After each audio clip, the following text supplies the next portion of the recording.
Hola, buenos días. Estamos en Diario de Lecturas. Tenemos hoy la suerte de contar con Berta García Faet, poeta y profesora, investigadora, y desde hace muy poco también ensayista sobre temas de poética, con este excelente ensayo que se llama El arte de encender las palabras, la dimensión conmovedora de la poesía, que es una reflexión de hondo calado y bastante omnicomprensiva, como iremos viendo, sobre no todo el fenómeno poético, pero en realidad sí que acaban casi todas los elementos, casi todas las regiones de lo poético acaban de algún modo tratadas, aludidas. Digamos que hay que Berta se asoma con talento, con rigor, con criterio a multitud de aspectos del fenómeno poético que acaba visitado casi en su totalidad, ¿no? Y bueno, es un libro muy singular en su concepción, no solo porque, ahora te preguntaré, porque parece responder un poco, no a un encargo, no me gusta esa palabra, ¿no?, sino a una invitación editorial, ¿no?, del autor de Barley Libros, a quien, por cierto, felicito por el excelente trabajo, ¿no?, de edición. Ya nos comentarás también esto. Y como pueden ver como pueden ver las personas que nos están viendo, tiene una inteligente organización de las notas a modo de glosas antiguas. Esto se explica en una nota al final. Y quizás, pues mira, no se me había ocurrido, pero esta podría ser la primera pregunta, Berta. Esta idea de utilizar la glosa medieval, un poco a la manera de las glosas emilianenses, etcétera, para introducir información al margen y para meter ejemplos y para introducir ideas complementarias, ¿tiene algo que ver con tu pulsión medievalista, que también, digamos, que sacude a tu poesía, a tu práctica poética? Pues muchísimas gracias por invitarme. ¿Se me escucha? ¿O sí, estás perfectamente. ¿Sí? Vale. Pues nada, muy contenta de estar aquí contigo y por fin poder hablar. Pues la verdad es que, como en casi todo lo que tiene que ver con la escritura literaria, para mí primero viene la cosa y después me invento una explicación, ¿no? Entonces, digamos que la idea de pensar que es una glosa se me ocurrió a posteriori, pero en realidad el impulso es mucho más orgánico y que tiene que ver con mi manera de razonar o de pensar o de digerir la información, que consiste en hacer una línea argumental, pero enseguida la rompo, ¿no? Y la rompo con, me acuerdo de no sé qué, de pronto se me ocurre X anécdota, etcétera, ¿no? Entonces, bueno, tiene que ver también con que no quería hacer un ensayo académico, que a mí me cuesta mucho la escritura académica por la idea de lo compacto y de lo perfectamente ligado y del argumento cerrado. Yo soy la típica escritora académica que pongo 5.000 notas al pie diciendo, bueno, pero lo que digo se puede matizar porque en este otro libro de este otro autor no es así, pero bueno, yo me estoy centrando en este otro libro, ¿no? Entonces era como la oportunidad para hacer lo que a mí me apetecía y lo que me sale más fácil, digamos, ¿no? Que no sé tú como lector qué pensarás, si te parece una cosa caótica. Para mí en realidad es bastante claro, es como bastante bicéfalo, tiene una parte como más de, pues eso, de un argumento que va avanzando, pero en realidad quizás lo más interesante es lo que se va matizando, lo que se va complejizando, lo que se va añadiendo, lo que se va restando en los márgenes, ¿no? Y también reproduce un poco la experiencia mía como lectora, no solamente como escritora. Pues coger el libro, subrayarlo y escribir los márgenes, ¿no? Tiene que ver con eso. Me parece muy interesante, porque en efecto hay cierta tendencia a la retracción en tu pensamiento, en el sentido de que tú vas fragmentando digamos, el discurrir de las ideas, y creo que ese es un argumento del libro. Es decir, la idea de que, sobre todo en poesía, es imposible tener una sola idea central que parta desde el principio, llegando hasta las últimas consecuencias e intentando explicar cualquier dimensión de lo poético sin ninguna distorsión, sin ningún retorcimiento y sin ninguna torcedura, ¿no?, como diría César Vallejo. Sí, total. Creo que que tienes mucha razón, es este movimiento de la ola, ¿no? De primero avanzo, luego me voy un poquito para atrás, vuelvo a avanzar, me voy un poquito para atrás. Y de hecho la estructura del libro es así, es un primer capítulo largo, un segundo capítulo un poquito más corto que no diré refuta, pero digamos que le toca un poquito las narices a las tesis del primer capítulo, y el tercer capítulo, que es más cortito, pues hace lo propio con el segundo y con el primer capítulo, ¿no? Y yo siento que siempre hago lo mismo, en realidad, que mi poesía también funciona bastante así. Los famosos fosforitos tienen mucho de fuga, de ir arrastrando, ir borrando, sigues avanzando, sigues restando. Y bueno, no sé, quizás es algo más espontáneo. Una de las cosas que quería un poco celebrar es, digamos, tu generosidad a la hora de aceptar la invitación del editor de Barling para escribir, para reflexionar sobre la poesía y llevar a cabo este libro, porque no sé si estás de acuerdo, pero creo que en nuestro entorno poético, y a diferencia del anglosajón, del latinoamericano, del francés, etcétera, los poetas españoles tienen como, parece, cierto rechazo a la teoría en general y incluso a la reflexión sobre la propia poética en particular. O sea, no hablo ya de hacer un ensayo teórico sobre la poesía, que eso casi nadie lo hace, sino ya incluso poner por escrito de un modo largo, detenido, sus reflexiones sobre su propia práctica, pero yendo más allá del hice esto porque me pareció bien, ¿no? Sino poner un poco por escrito cuál es primero su formación, sus antecedentes, sus gustos teóricos sobre la poesía, si es que los tienen, claro. Y no sé, echo de menos más reflexiones de este tipo y saludo la tuya, ¿no? ¿Crees que hay un problema o crees que es una particularidad del sistema literario español? Realmente no estoy tan segura, y quizás porque tiene que ver con que los poetas que por lo menos a mí me interesan llevan muy a gala digamos, esa convención archigenérica de la poesía como género literario a través de los siglos, que es que la poesía es básicamente reflexión sobre sí misma todo el rato, ¿no? Entonces, digamos que la escritura de la gente que yo sigo más de cerca ya es en sí misma bastante, entre comillas, teórica, aunque no es teórica, es propiamente poética, sabes lo que estás haciendo, te metes en líos, no sé, te descaras y dices, es esto, no es esto, es lo otro, no es lo otro, ¿no? Quizás. Pero sí que es verdad que no hay tantos ensayos, ¿no? Como más teóricos. Yo misma tenía un poquito de miedo de meterme en este lío por lo que explico al principio, porque para mí no es una cuestión de quién tiene razón, para mí es una cuestión de uno parte de una convicción íntima, que quizás es simplemente una compulsión o un temperamento, y después es tu tarea entenderlo, teorizarlo, ver qué han dicho los otros, ver cómo encaja en la tradición, ver en qué te diferencias, etcétera, ¿no? Creo que me estoy perdiendo. No. Me parece que es un... A ver, hay dos modos de trabajar en este sentido. Uno inductivo, que es el que me parece que tú estás planteando ahora, es decir, partir de abajo y empezar a tirar hacia arriba. Y luego otro hipotético deductivo, que sería montar primero la teoría para llegar a la práctica, cosa que en realidad en poesía eso último no tiene demasiado sentido, en realidad, porque tú no puedes programar.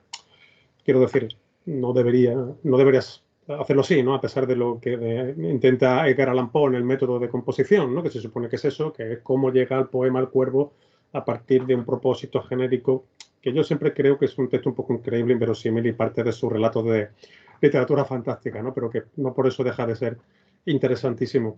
Pero bueno, en cualquier caso, sea desde esa perspectiva deductiva a la Edgar Allan Poe o a la inductiva que tú planteas, a mí me interesa que se reflexione, porque se aprende muchísimo. Aunque solo sea, fíjate lo que te digo, para que los lectores y para las personas que nos estén oyendo, pongan un poco también a prueba sus convenciones poéticas, no solamente las de sus prácticas, que también, sino las de sus propios gustos. Y en ese sentido, una de las riquezas del libro que me ha encantado es que el libro tiene casi dentro una antología poética de tu poesía. No voy a decir tu poesía favorita porque no lo sé si lo es o no, pero desde luego un montón de poemas de un montón de autores de todas las lenguas, de todos los países, muchos de los cuales, por cierto, traducidos por ti, que todos ellos generan una antología estupenda de poesía de casi todos los tiempos y que supone creo, una vibrante invitación a conocer a otros autores. Algunos los conocía a muchos, pero hay algunos que me ha apuntado porque la verdad que me has descubierto algunos nombres que no conocía. Qué bien, eso era un deseo que tenía.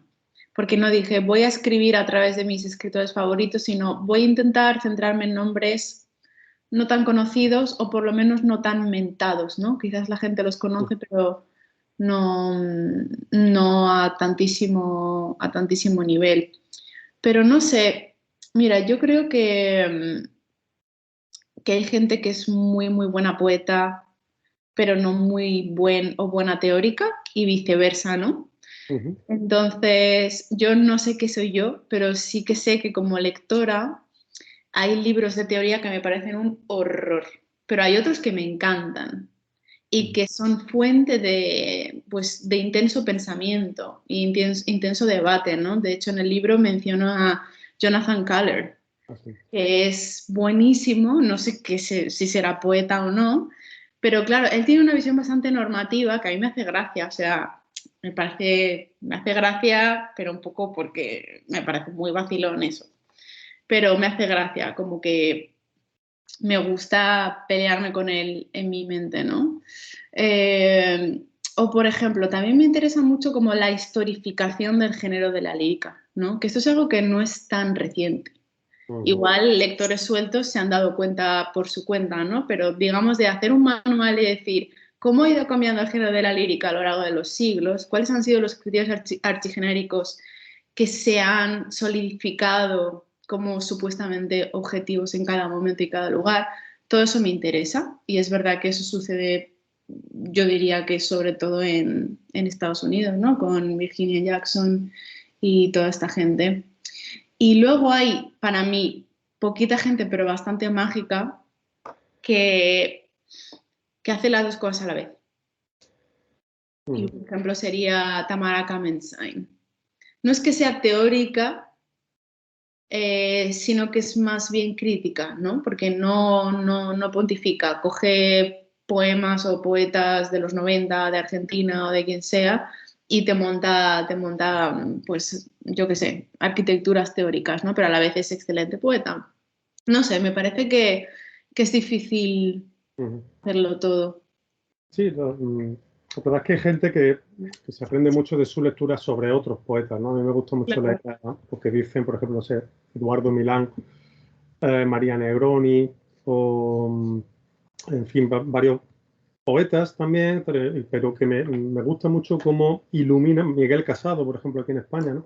Que iluminan a otros poetas al leerlos y de ahí como que van extrayendo unas consecuencias que no es que sean generales, pero sí son abstractas y de las cuales efectivamente es una especie de teorización, aunque sea parcial, poniendo a esos autores como ejemplo. Entonces eso sí que me parece un razonamiento muy interesante. Y tú en algunas partes del libro, en la ejemplificación, también haces lectura concreta de poemas, claro, porque no permite el libro ponerte a leer libro entero de otros poemas, de otros poetas, pero sí que coges algunos poemas y le das un horizonte de sentido, los aclaras, los intentas explicar, digamos, qué sentido, por qué los traes, en qué sentido tiene que ver con los tropos, los transtropos, los tropos, entre interrogaciones que tú estás intentando describir. Y la verdad que eso me parece un modo de operación muy interesante, porque no solo el libro, tu ensayo enseña a pensar, sino que también enseña un poco a leer. Qué bien, no era la idea enseñar a leer, ¿no?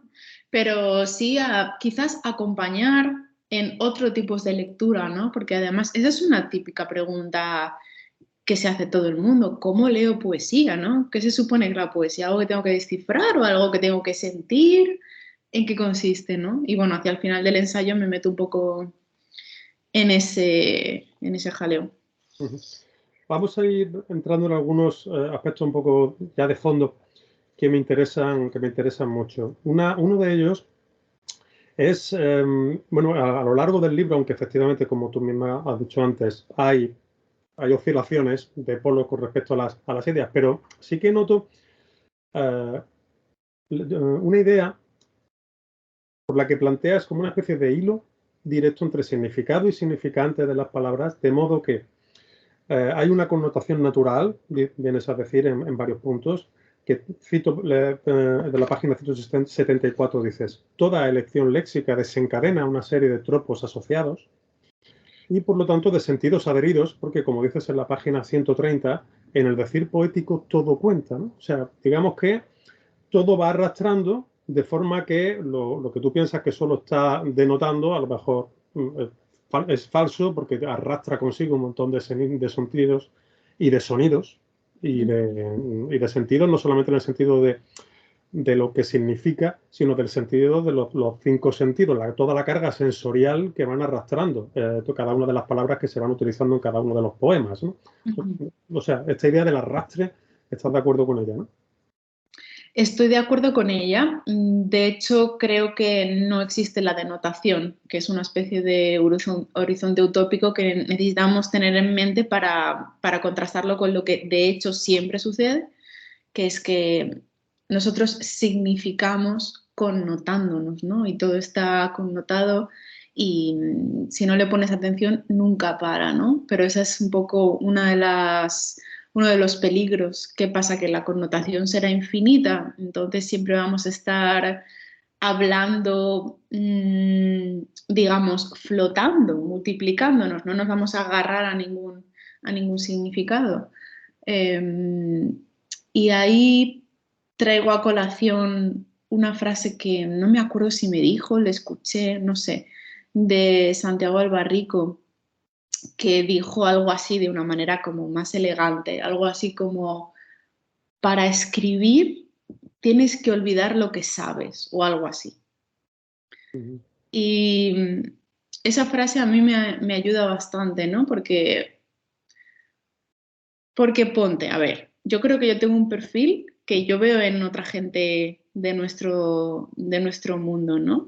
Escritores, escritoras, obsesivo, muy enamorado de la filología, muy enamorado de las etimologías, obsesionado con ese tipo de cosas, ¿no? Entonces, claro, dices corazón y en tu mente corazón no solamente significa corazón, sino que tienes en mente todo el significado que tiene corazón a lo largo de los siglos, distintos textos, distintas culturas, tienes en mente su origen etimológico, nunca para, ¿no? Pero tienes que cortar y confiar en que el significado, los significados que tú estás tratando de cuajar en ese momento en la escritura, por algún tipo de magia, quizás le lleguen tal cual a la persona al otro lado del papel, si es que estáis, digamos, destinados a ello o algo así. No sé si destinados, pero sí que creo que tiene que haber una afinidad de temperamentos más allá del papel, para que tu mundo de connotaciones cuando me lees y mi mundo de connotaciones cuando escribo de pronto se toquen. Sí, eso lo explicaba Eugenio Montejo de una manera que creo que te puede interesar, pues seguramente lo conoce ya la cita. Pero él decía que hay poetas que cuando los leemos, digamos, son compatibles con nuestro grupo sanguíneo y nos dan sangre, y otros que no. Es decir, que no se trata de que a lo mejor un poeta que es muy bueno, tú lo lees y te deja frío o frío. Sí, Pero total. otro que a lo mejor no es tan bueno, que a lo mejor no es, no sé, no es Shakespeare. A lo mejor hay gente que lee los sonetos de Shakespeare y no le llegan, y es Shakespeare, ¿no? Pero sí que le llegan a lo mejor los sonetos de Quevedo de una manera como muy directa, ¿no? Esa persona soy yo. Claro, bueno, no, yo creo que somos todos. O sea, que creo que en general lo que Me puede refiero con llegar ese ejemplo en es la concreto. sangre, ¿no? Me refiero con ese ejemplo. O sea, yo soy la Ah, típica persona friki, amante de la literatura, que, lo siento, no me gusta Shakespeare.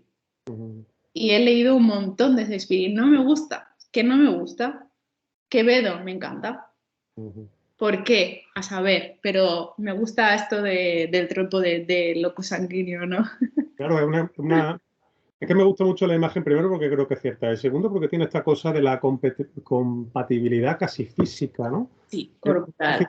Como de química de la sangre, es decir, que hay textos que de alguna manera, autores y autoras, que de alguna manera te hablan como muy directamente y otros que te dejan frío, por muy talentosos que los veas y que los reconoces, que están muy bien hechos los poemas, pero no terminan de cuajar, ¿no? Hay mucha gente que le pasa eso con Góngora, por ejemplo, que le reconocen el talento, la habilidad, pero si tienen que releer poesía del siglo de oro, pues se van hacia otros autores, ¿no?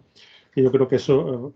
y esto puede estar ligado bueno, a uno de los grandes temas de tu libro, que es como dice el subtítulo, la dimensión conmovedora de la poesía, ¿no? Es decir, a mí me ha recordado un poco a, a lo que decía Eduardo García en su ensayo La poética del límite, que es un ensayo fabuloso sobre poesía. Y él hablaba de la idea de luchar contra lo del desencanto weberiano, ¿no? de Max Weber, de nuestra cosmovisión de la humanidad y producir mediante la literatura, especialmente mediante la poesía, un reencantamiento del mundo.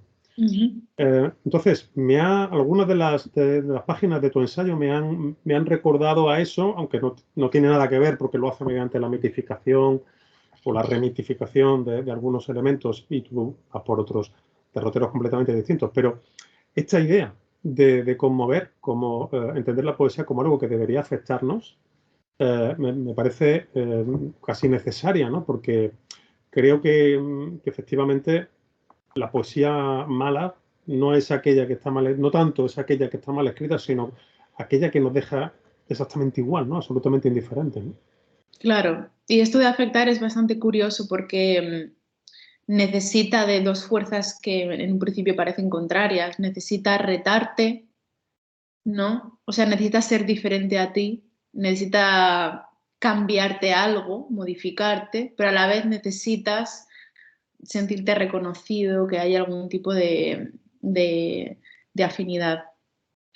Sí, y bueno, también el tema de la conmoción me lleva como a dos puntos quizás interesantes a comentar. Uno es que quizás cuando uno piensa en conmoción, la primera acepción tiene que ver con lo emocional, ¿no?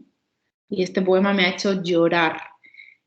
En lo que quiero insistir en que es una conmoción que tiene que ver con la estética, porque es que si no, no sería poesía, sería un tratado de filosofía, y afecta a lo emocional, a lo rememorativo, a lo puramente corporal y también a lo cognoscitivo, ¿no?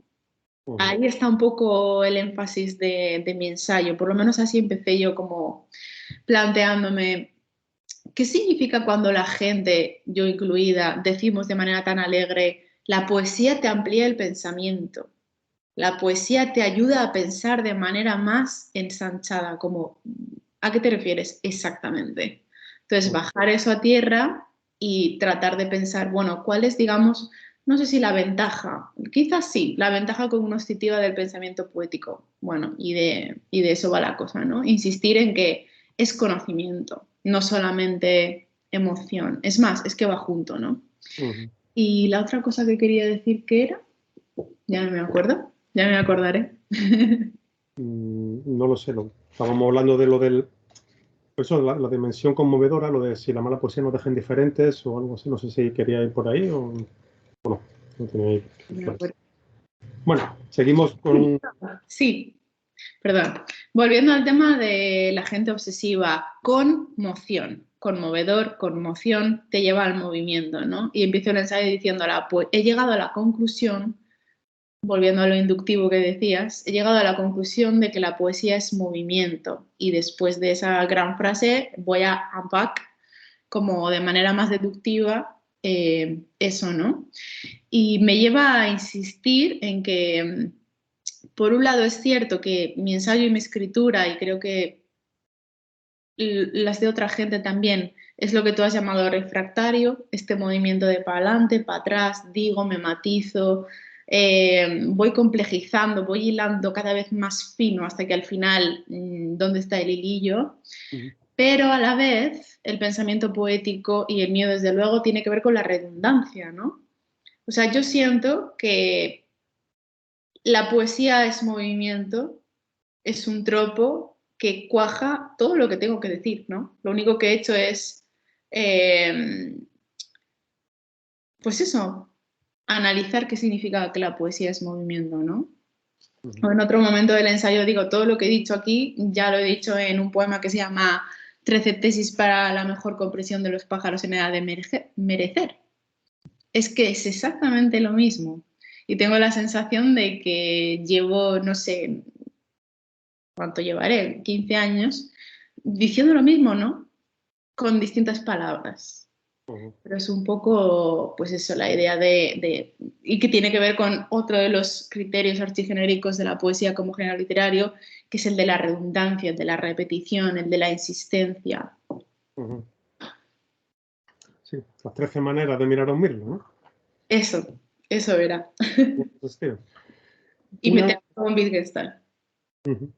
Una de las cosas que me ha gustado mucho también del libro y que queda claro en esta conversación que estamos teniendo en tus intervenciones es la claridad con la que vienes a mostrar, no a explicar, sino a mostrar por su propio peso, que eso también es un modo muy de mayéutica muy interesante con quien está leyendo, la complejidad del fenómeno poético, es decir, la imposibilidad de encontrar una sola fórmula, ni teórica ni práctica, que explique el fenómeno de lo poético a la vista de tantísimas personas en tantísimos sitios y en tantísimas lenguas que han hecho prácticas completamente diferentes entre sí y muchísimas de ellas valiosas, o muchas de ellas valiosas, ¿no? Siendo incompatibles, siendo absolutamente inconestables.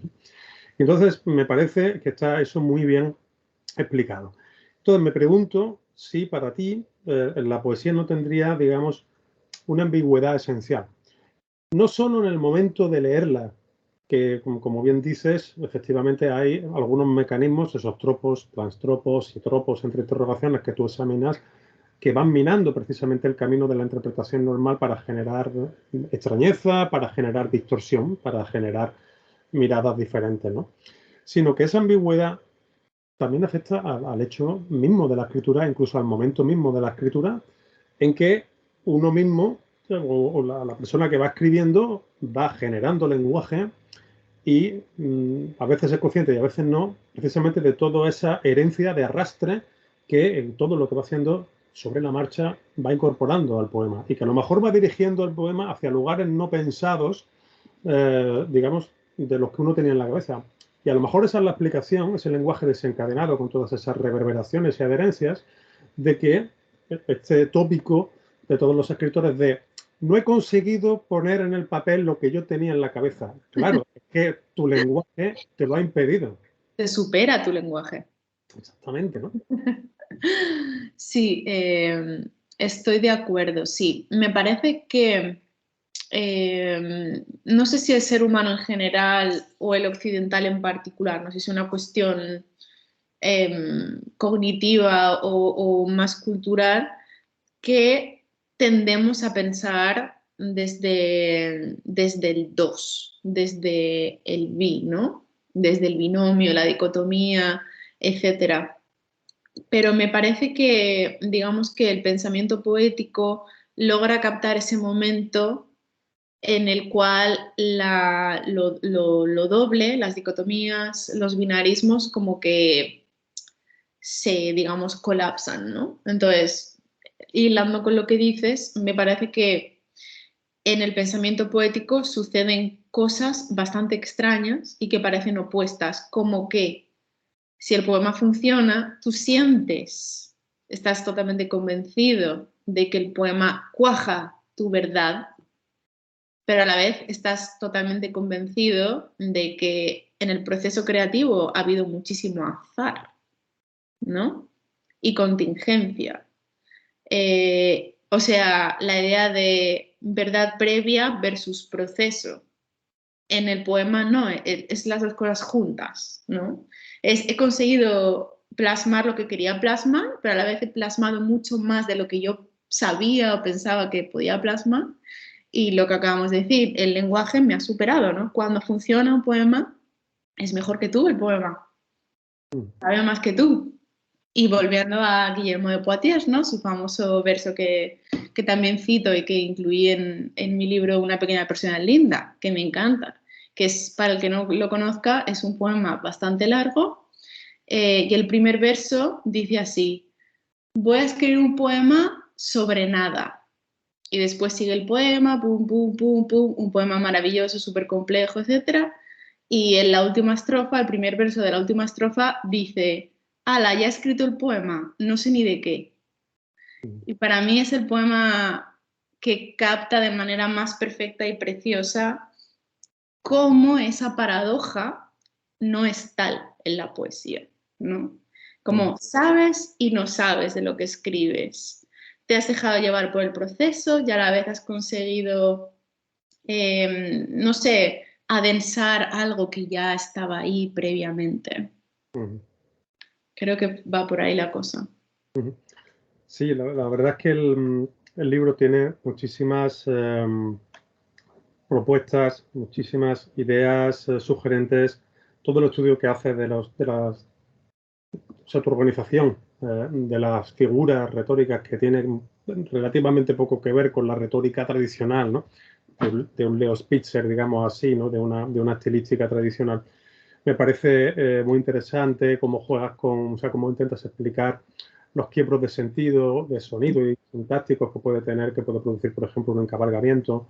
Todo el estudio que haces sobre la sinestesia poética, que es muy profundo y en el que intentas un poco hacer sentido, es decir, no pensar que todas las sinestesias son iguales, igual que no todos los encabalgamientos son iguales o que no todas las aliteraciones son idénticas, ¿no?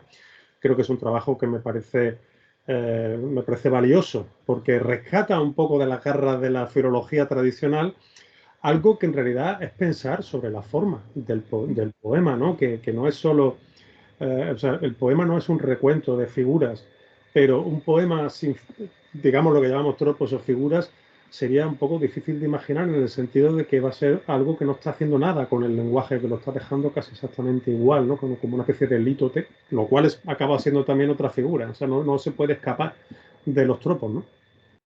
Claro, ahí no estoy tan de acuerdo, ¿ves? No se puede escapar del artificio, estoy de acuerdo, pero creo que sí que se puede escapar de los tropos. De hecho, yo digamos que empecé a poner por escrito pensamientos sobre este tema cuando me planteé cómo hacer poesía sin tropos, ¿no? Y intenté, no sé si lo logré, pero uno de mis poemas de La Edad de Merecer es un intento de poesía sin tropos, ¿no?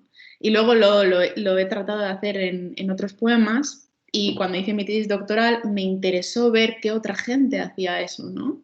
Y estoy investigando a ciertas poetas argentinas de los primeros 2000 que hacen una poesía muy plana, ¿no? Con un lenguaje no solamente oral, sino que de hecho no tiene densidad, parece que no tiene doblez, ¿no? Y es algo que se puede pensar y se puede discutir, pero si no hay tropos, hay otra cosa. O sea, quiero decir, no es el lenguaje de tu mente una conversación con tu amiga transcrita, no es una transcripción, es un poema, ¿no? Entonces hay artificio, pero creo que se puede hacer de otras maneras, ¿no? Por ejemplo, en mi caso, cuando intenté hacer este poema, que para los interesados es la primera epístola a Camille, ungureano, no me acuerdo, Stinga, digamos que el artificio, el trabajo formal ya no tenía que ver tanto con la figura, sino con la repetición, con la estructura, con la trama, con ir subiendo, digamos, la intensidad de la trama, eh, con el suspense, ¿no? Quizás un artificio que se trabaja más típicamente en la narrativa. Sí, creo que iría por ahí. Sí, es que te estaba escuchando, curiosamente eran nombres de narradores los que me venían a la cabeza, como Agota Christoph o Rafael Pinedo, el argentino, Claro, que, me encantan. que parece que no hay estilo, pero es que el despojamiento es el estilo, ¿no? Ese abandono que es casi radical para traducir como cierta deshumanización, y se deshumaniza también el lenguaje mediante la eliminación de adherencias y digamos, de resabios que el lenguaje va acumulando, de lugares comunes de clichés, y eso se va eliminando y se va borrando, ¿no? Que es algo además que tú haces en tu poesía, porque hay un momento en la que en la página 147, por ejemplo, describes tu trabajo poético contra los clichés, cómo coges un cliché, una frase hecha, un lugar común, y trabajas poéticamente como para eso, para cambiarlo, para hacer una especie de deconstrucción y luego máquica e invertir los sentidos de forma que digan cosas nuevas a ese lenguaje que ya estaba gastado, que parece que ya no tenía sentido, ¿no? Ujú.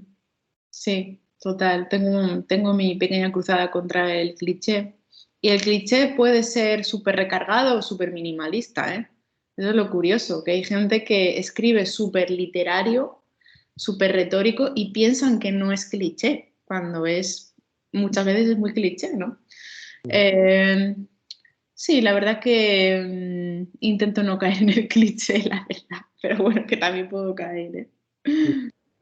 Muy bien, y ya para terminar, Berta, y precisamente anudándolo a este último punto que hemos tratado, creo que el ensayo es interesante para conocer un poco más sobre tu propia poesía, sobre tu trabajo poético, lo cual es natural, claro, porque no puedes tener un pensamiento poético y luego otro pensamiento poético, ¿no? O sea, Sería digamos, genial.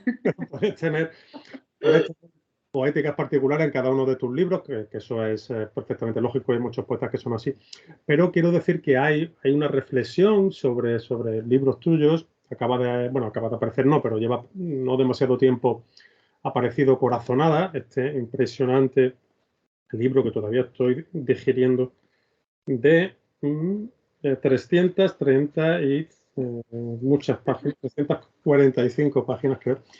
Es publicado por La Bella Varsovia, que está publicando con mucho criterio tu obra poética y la de otras muchas personas, por cierto. Me parece una editorial que está ganando un hueco muy importante en la poesía. Entonces, puede ser este ensayo, El arte de encender las palabras, también una especie de puerta de entrada para quien quiera conocer mejor tu pensamiento poético y tu poesía. Total. La verdad es que he ido con mucho cuidado, ¿sabes?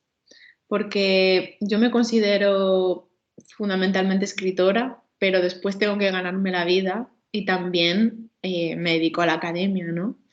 Y como he dicho, no me resulta fácil escribir artículos de investigación, etcétera. Y me ha pasado más de una vez, te diría que 3 veces, porque de hecho lo tengo bastante localizado, porque me, me perturbó que hay lectores míos que leen mis artículos académicos y sacan conclusiones de mi propia poesía basándose en lo que yo he dicho en mis artículos académicos, que por favor nadie los tenga en cuenta. Los escribo porque tengo que dedicarme a esto, ¿sabes? Entonces he tenido mucho cuidado de lo que he manifestado a nivel más teórico, para que la gente más friki, a la que obviamente por eso mismo los quiero, aunque no siempre estoy de acuerdo con lo que dicen, eh, para que no, para que no haya tantos malentendidos, ¿no? Uh-huh. Entonces sí, tiene razón. Este libro creo que plasma mi manera de leer a otros, pero también he tratado de meter mi propia poética y explicar un poquito más quizás de mi proceso creativo, también del proceso creativo de leer, ¿eh? Porque es que es la cara A y la cara B del mismo proceso, ¿no? Uh-huh. Me parece, sí. Y yo qué sé, mira, me estaba acordando de un poema que se llama No hay barrancos, que está en Corazonada hacia el final, no sé si habrás llegado, que para mí es como, joder, es que lo vengo diciendo desde siempre, ¿sabes? He dicho todo el rato lo mismo. En No hay barrancos es el poema sobre cómo juntar el significante y el significado, cómo hacer que no haya la grieta, cómo saltar por encima de la valla o del muro de la crisis del lenguaje, que Uh-huh. en el ensayo pues hablo de todo esto del temperamento y del azar y la necesidad, etcétera. Y en el poema pues más bien lo pongo en práctica con pensamiento fantástico, ¿no? Pero bueno, es lo mismo. Y antes hablabas de Weber, del reencantamiento y tal, y yo voy metiendo cuñas, ¿no? Para el que le interese rascar, creo que pueden rascar, ¿no? Por ejemplo, el eslogan este del romanticismo, belleza y verdad, lo he modificado a encanto y verdad íntima, ¿no? Porque para mí ya no es belleza, tiene que ver con el encanto, que tiene que ver con el encantamiento y con lo encantador, que es distinto. Pero son dos acepciones del encanto que me interesan. Y la verdad ya no es la verdad con mayúsculas del siglo, yo diría del siglo XX, porque también se ha malinterpretado bastante al romanticismo del XIX, ¿no? Pero bueno, ya no es la verdad con mayúsculas, sino es la pequeña verdad, la pequeña verdad íntima. Entonces creo que la escritura que me interesa siempre me encanta, literalmente, siempre es una especie de enamoramiento medio mágico, pero también va a lo pequeño, no me deslumbra, no pienso que el autor o autora es una especie de dios o sacerdote, no me interesa esa manera de sentir, ¿no? Un hada, un duende sí, pero no Dios o un sacerdote, que me parece lo peor, la verdad. Muy bien, bueno, pues muchísimas gracias, Berta, y de verdad quienes nos están escuchando, si quieren saber lo que entiende Berta por la variación de la perspectiva, conocer su distinción interesantísima entre la lectura de poesía como halo y la lectura de poesía como puzzle, si quieren, en fin, conocer una manera diferente y muy inteligente y muy informada, sin ser petulante ni académica ni erudita, de explicar la poesía, creo que tienen una oportunidad fantástica con el arte de encender las palabras de Editorial Barling, a la que de verdad agradecemos que te haya dado la oportunidad o que te haya dado esa invitación, ¿no?, a escribir este libro. Y sobre todo, Berta, muchísimas gracias a ti por tu tiempo, por tu claridad, por tomarte las molestias, tanto a la hora de escribir poesía como a la hora de pensar sobre ella, y animarte a que lo sigas haciendo siempre, todo el rato. Bueno, lo mismo digo, o sea, estos piropos que me echas te los devuelvo así directamente, gracias a ti por todo, ¿no? Por el día de hoy, por tu escritura, por tu teoría, por tu poesía, en fin, todo. Muy bien, pues nada, muchísimas gracias y nada, recomiendo de verdad vivamente el libro. Un saludo, Berta, y estamos en contacto. Hasta luego.